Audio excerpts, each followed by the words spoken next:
tous, vous regardez Sport le Mag, aujourd'hui des résultats, des émotions fortes, des images incroyables. Voici en bref les titres que nous allons développer ensemble aujourd'hui. Football, le Barça est en difficulté à match nul face à l'Atlético Madrid, une interdiction de transfert d'1 an et les blessures de Victor Valdés et de Gérard Piqué.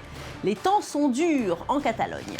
Ligue des Champions, le Real Madrid reçoit le Borussia Dortmund 1 an après son élimination cuisante par les Allemands, alors que Chelsea se déplace à Paris 10 ans après. Les Blues ont prévenu, l'équipe parisienne n'est plus du tout la même. Barack Obama adore le sport et c'est une tradition. Il accueille à la Maison-Blanche les équipes championnes des États-Unis. Cette fois-ci, il s'agit de l'équipe de baseball des Red Sox.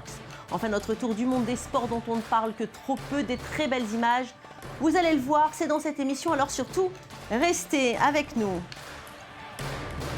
Et je vous propose de commencer cette édition avec la Ligue des Champions. Les choses sérieuses ont commencé. C'est tout le gratin du football européen qui se retrouve en quart de finale. Le Barça et l'Atlético se sont quittés sur un match nul, un partout. Il y a eu du spectacle au Camp Nou. Les deux équipes ont offert le meilleur d'elles-mêmes malgré la blessure de Diego Costa et le non-match de Léo Messi. C'est l'Atlético qui a ouvert le score grâce à une frappe surpuissante de Diego. Le Barça a répondu par l'intermédiaire de Neymar sur une passe d'Iniesta. L'Espagnol a été éblouissant tout au long de la rencontre. Résultat des courses, eh bien le Barça sauve les meubles, mais peut s'en vouloir de ne pas avoir marqué un ou au moins 2 buts de plus. L'Atlético repart grandi de cette rencontre avec un léger avantage avant d'aborder le match retour. On écoute tout de suite les deux entraîneurs qui évidemment croient dur comme fer en leur chance de qualification. Yo creo que la eliminatoria sigue siendo muy pareja. Je pense que c'est encore très équilibré. Bien sûr, nous n'avons pas l'avantage après le résultat du match aller, mais je reste calme. Peu importe ce qu'il se passe au match retour, ce résultat me remplit de fierté en tant qu'entraîneur. Et en parlant du Barça, c'est tombé aujourd'hui. La FIFA a sanctionné le club catalan d'une interdiction de recrutement de 1 an pour avoir enfreint plusieurs règles touchant notamment au transfert de joueurs mineurs. Cette sanction intervient après une enquête menée sur 4 ans, entre 2009 et 2013, où près de 10 joueurs mineurs ont été transférés de manière irrégulière. Outre la suspension, le Barça devra payer une amende de 450 000 francs suisses, une décision qui complique la vie des Catalans, qui ne pourront plus recruter un prochain joueur. La fédération espagnole a elle aussi été condamnée à 500 000 francs suisses et elle dispose d'1 an pour réformer son système de transfert concernant les joueurs de moins de 18 ans. Allez, retour à la Ligue des Champions avec la seconde rencontre de ces quarts de finale, le Bayern de Munich et Manchester United. Les Bavarois qui repartent de Manchester avec quelques doutes. Les deux équipes se quittent sur un score de parité, un partout. Ce sont les Reds de Ville qui ont ouvert la marque par l'intermédiaire de Vidic avant que le Bayern n'égalise grâce à Steiger.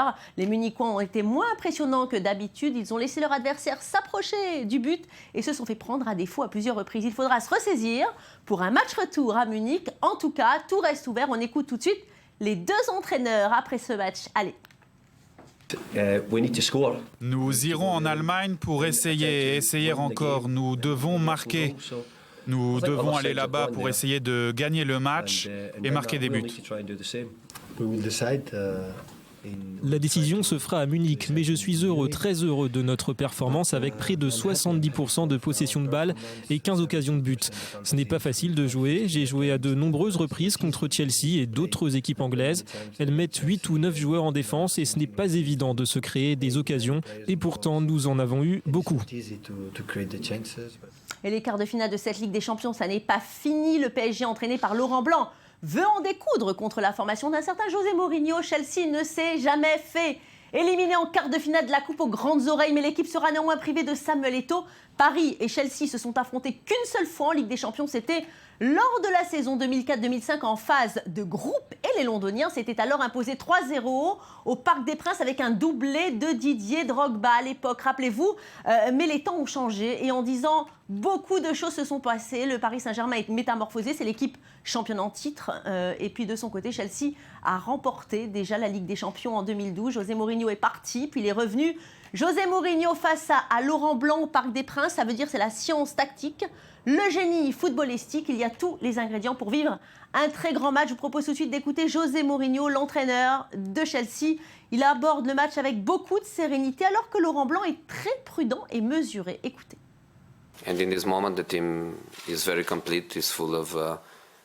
L'équipe est très complète. Il y a beaucoup de très bons joueurs. L'entraîneur est bon et la passion dans la ville est là. Les gens adorent le football. Le Parc des Princes est toujours un superbe endroit pour jouer. Je vois leur domination en France au même niveau que celle que Chelsea avait en Angleterre. Malgré l'ambition que nous avons, malgré les moyens que nous avons, nous sommes un des deux clubs les moins expérimentés en Champions League, à ce niveau-là. Donc oui, c'est excitant, oui, ça va très vite, mais je pense que Paris, comme d'autres clubs, aura besoin d'un certain temps pour vraiment ancrer le club dans les meilleurs clubs européens. Et l'autre rencontre oppose le Real Madrid au Borussia Dortmund. La saison dernière, l'équipe madrilène a croisé le fer avec la formation allemande. À 4 reprises en Ligue des Champions, en phase de poule, le Borussia Dortmund a pris le pas sur le Real de Buts 1 avant de faire match nul à Madrid 2-2. Les Allemands ont de nouveau affronté la Casablanca en demi-finale à hauteur d'un quadruplé au match aller 4-1. Robert Lewandowski avait offert la victoire à son équipe, un large succès, synonyme de qualification malgré la réaction des Espagnols au match retour 2-0. Eh bien, l'heure de la revanche a sonné. Karim Benzema a déclaré que l'équipe va tout donner pour se qualifier. De son côté, l'entraîneur du Borussia compte montrer de quoi son équipe est capable. Écoutez. Bien sûr que Barcelone, le Real Madrid et le Bayern Munich sont les meilleurs, mais nous devons continuer à nous améliorer. Nous n'avons pas le même niveau que ces équipes, mais l'année dernière, on ne nous croyait pas capables de passer les quarts de finale. Et pourtant, nous avons prouvé que c'était possible. Le Real Madrid n'a pas réussi à nous écarter. Nous verrons ce qu'il en est cette année, mais nous allons essayer.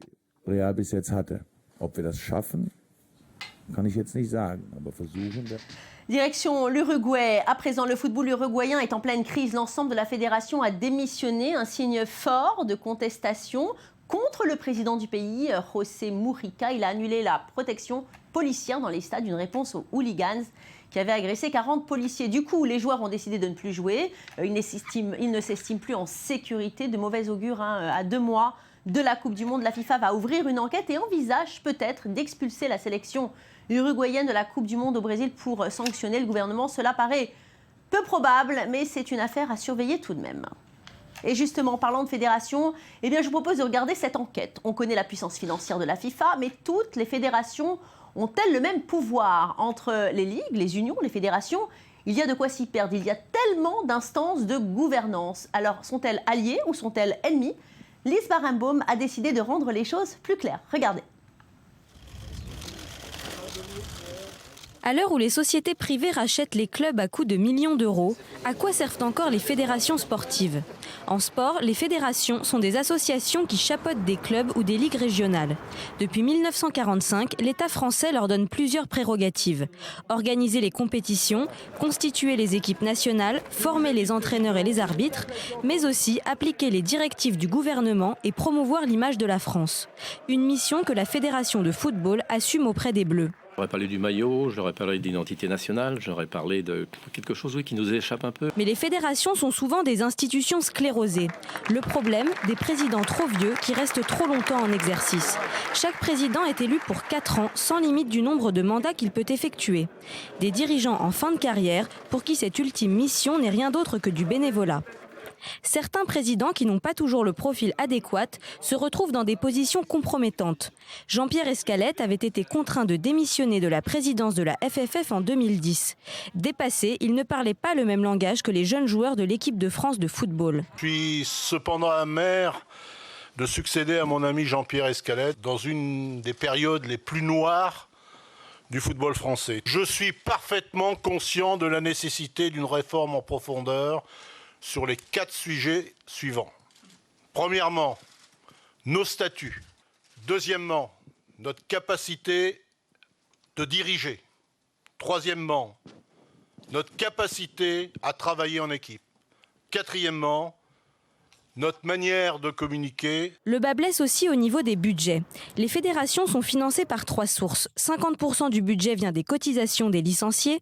Les sponsors et les collectivités locales donnent entre 15 et 30% du budget. L'État ajoute 25% et les droits télé complètent le tout. Mais fin 2012, Valérie Fournéron, ministre de la Jeunesse et des Sports, annonce une baisse de 6% des subventions aux fédérations sportives. Un coup dur pour ces organisations. Si certains sports réussissent à s'autofinancer grâce à la manne des droits télé, d'autres en sont privés. La fédération de natation ne perçoit presque aucun droit car ses infrastructures ne peuvent pas accueillir de grands événements retransmis. Mais le financement peut aussi provenir de sources douteuses. L'affaire des paris suspects a éclaboussé la fédération de handball en 2012. La fédération, depuis sa création, elle est fondée sur des valeurs suffisamment solides pour vous dire et pour affirmer et pour vous dire avec la plus grande détermination que nous surmonterons cette difficulté. La parité pose aussi problème au sein des fédérations sportives. Depuis octobre 2013, le quota de femmes présentes dans les fédérations n'est plus imposé par la loi française. Un échec de plus pour la modernisation de ces institutions. Au niveau international, les fédérations déchaînent aussi les ambitions. La gouvernance de la FIFA est l'objet de toutes les convoitises, loin du rêve et des émotions que procure le football. Et le Brésil fait de son mieux pour être prêt à temps avant le début de la Coupe du Monde et la vidéo arbitrage sera présente. Au Brésil, la technologie Goal Line est en train d'être installée dans les 12 stades qui accueilleront les matchs du Mondial. Les arbitres vont se servir de ce nouvel outil pour la première fois lors d'une Coupe du Monde. Ils espèrent éviter les querelles qui ont terni les précédents tournois. L'entreprise allemande Goal Control a créé cette technologie. 14 caméras sont placées autour du terrain pour surveiller les sorties du ballon. Un signal est envoyé à l'arbitre qui a 1 seconde pour confirmer ou non une belle avancée pour le football. Et on ouvre une page NBA avec des rencontres à chaque fois plus décisives de semaine en semaine. Regardez, rencontre pleine de suspense entre Golden State et Dallas. Les Warriors 6e à l'ouest ont remporté un match capital face à Dallas mardi 122-120 alors qu'il a fallu jouer les prolongations privées d'Andrew Bogut et de David Lee. Les joueurs de Golden State ont eu un sang-froid que les Mavericks à la fin de la période réglementaire de la prolongation. Très bonne performance des joueurs de Dallas. Le duo Dirk Nowitzki a marqué 33 points et récupéré 11 rebonds alors que Monta Ellis a marqué 27 points et donné 6 passes décisives. Mais cela n'a pas suffi. Les Warriors s'imposent grâce notamment à un excellent Stephen Curry avec 23 points et 10 passes décisives. Il a également inscrit le panier de la victoire dans la dernière seconde. Klay Thompson a été le meilleur marqueur de la Golden State avec 27 points pour Dallas. Cette défaite renvoie les Mavericks à la 9e place. Et puis, ça y est, c'est fait pour les Nets de Brooklyn. L'équipe new-yorkaise s'est qualifiée pour les playoffs de la conférence Est. C'était pourtant très mal parti, puisque les Nets avaient très mal commencé la saison avec seulement 10 victoires pour 21 défaites. Brooklyn est venu à bout des Rockets de Houston avec un score de 105-96. Joe Johnson était le meilleur marqueur de son équipe avec 32 points. Mais c'est surtout la défense qui a fait ses preuves. Les Rockets s'y sont cassés les dents. Cela n'a pas empêché James Harden de marquer 26 points et de donner 7 passes décisives, ou encore Omer Asik de marquer 12 points, mais surtout de récupérer 23 rebonds pour la franchise de Houston. C'est la 14e victoire consécutive à domicile pour les Nets, mais aussi la 7e consécutive face à une équipe de conférence Ouest. Une très belle performance.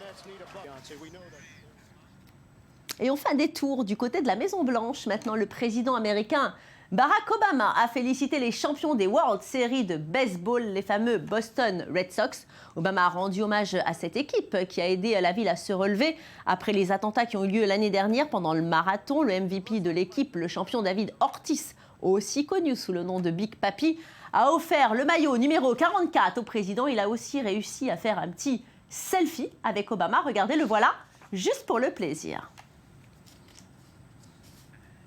Et c'est parti pour notre tour du monde des images sportives les plus surprenantes. Regardez, on démarre en Afrique du Sud, la 7e et dernière étape de la course VTT. Épique, c'est la fin d'une semaine à travers les montagnes et les villes nobles qui entourent la ville du Cap. Les gagnants, ce sont l'Allemand Robert Mennen et la Tchèque Christian Hinek, avec plus de 10 minutes d'avance sur les autres cyclistes. Et on décolle pour Dubaï, Coupe du monde de course hippique de galop. C'est le cheval African Story et son jockey Sylvestre de Souza qui remporte l'épreuve, la plus richement dotée du monde, 10 millions de dollars. C'est la 6e victoire de l'écurie Go Dolphin et de son entraîneur.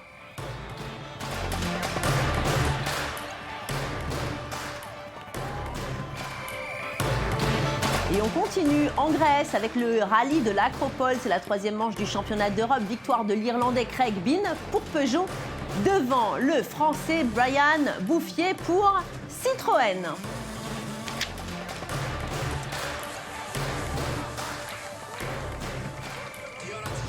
Direction la Suisse à présent, la 3e édition de la Red Bull Skills, une course qui combine 4 disciplines de ski. Les Suisses dominent l'épreuve.